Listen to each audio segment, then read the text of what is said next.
Assalamualaikum warahmatullahi wabarakatuh. Kami dari kelompok 4 studi kasus pengantar pendidikan akan membawakan studi kasus 1 yang berjudul ketimpangan akses pendidikan yang beranggotakan 5 orang dengan saya Nigu Seirai Herlianti dengan NIM A1I125020. Saya Anggun Pratiwi dengan NIM A1I125002. Dengan saya Ervina dengan NIM A1I125084. Saya Nakamarian dengan NIM A1I125064. Saya Diamudina dengan NIM A1I125005. Selamat menyaksikan. Wassalamualaikum warahmatullahi wabarakatuh.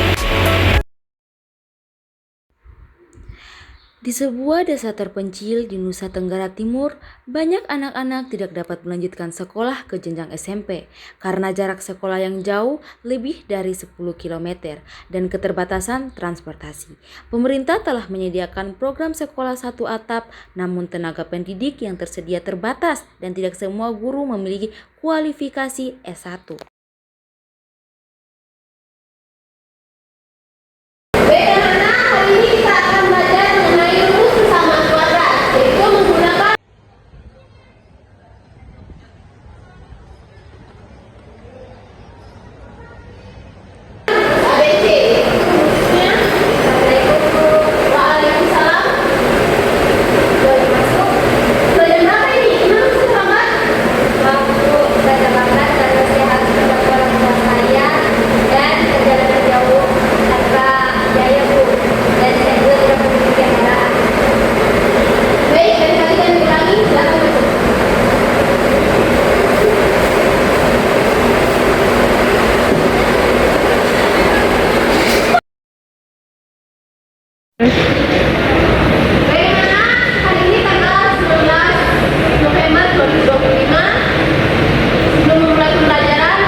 Permisi Bu.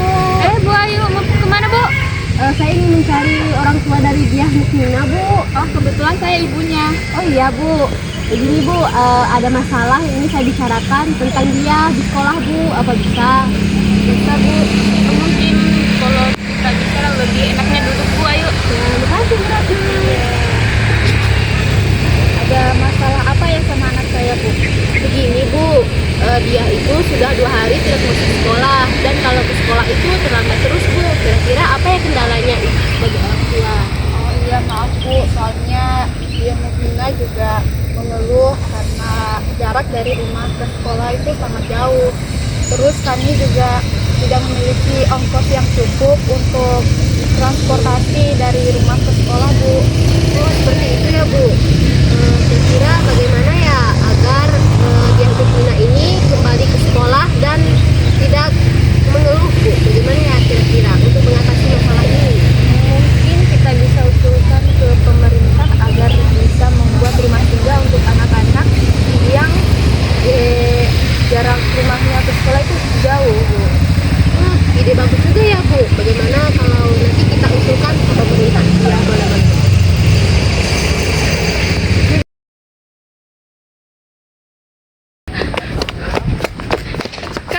bisa bertanya tidak? Bisa, Kak.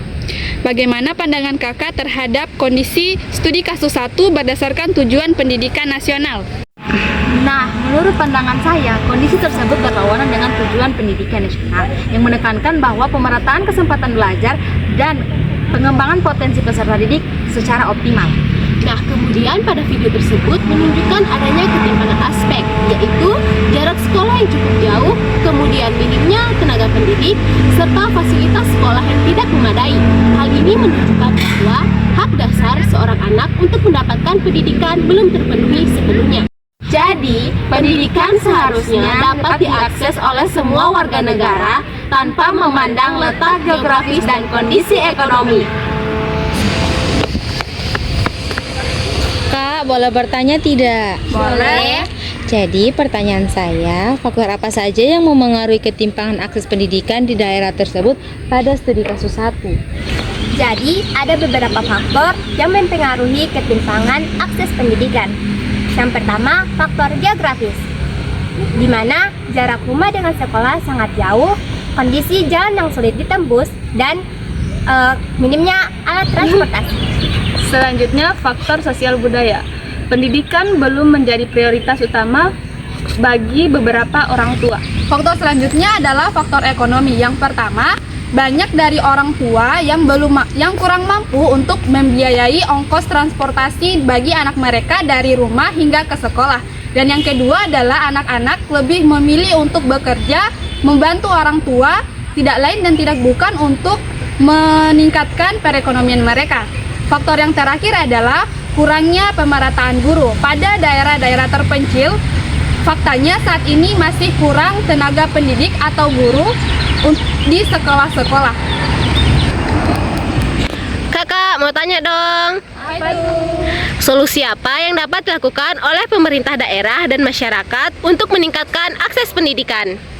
Solusi oleh pemerintah daerah yang pertama, membangun unit sekolah baru USD dekat pemukiman. Menyediakan alat transportasi sekolah seperti motor beroda 3 dan bus-bus kecil. Solusi ketiga, menambah guru di daerah terpencil agar guru ada yang mau mengajar.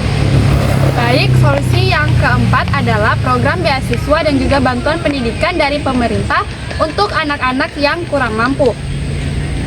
Solusi yang kelima adalah memperbaiki infrastruktur jalan agar siswa tidak lagi kesusahan mengakses pendidikan. Nah, selanjutnya yaitu solusi yang dapat dilakukan oleh masyarakat. Solusi yang pertama yaitu masyarakat dapat bergotong royong dalam membangun fasilitas sederhana seperti membangun rumah singgah untuk siswa baik dalam perjalanan maupun pulang ke sekolah. Solusi yang kedua yaitu masyarakat dapat membentuk kerjasama dengan organisasi sosial. Tujuannya yaitu agar mendapat bantuan buku serta peralatan sekolah bagi siswa. Solusi oleh masyarakat yang ketiga yaitu satu, membentuk kelompok relawan literasi untuk mengajar anak-anak, dan yang terakhir yaitu mendukung anak-anak untuk bersekolah dan tidak bekerja berlebihan. Teman-teman, bisa kita simpulkan bahwa pendidikan adalah hak semua anak. Dengan kerjasama pemerintah dan masyarakat, kesetimpangan akses pendidikan bisa diatasi. Nah, kondisi tersebut sangat bertentangan dengan tujuan pendidikan yang menekankan pemerataan. Pemerintah daerah harus membangun sekolah baru, menambah guru S1, serta memberikan transportasi dan memperbaiki infrastruktur. Masyarakat juga sangat berperan aktif untuk menekankan anak-anak tetap bersekolah.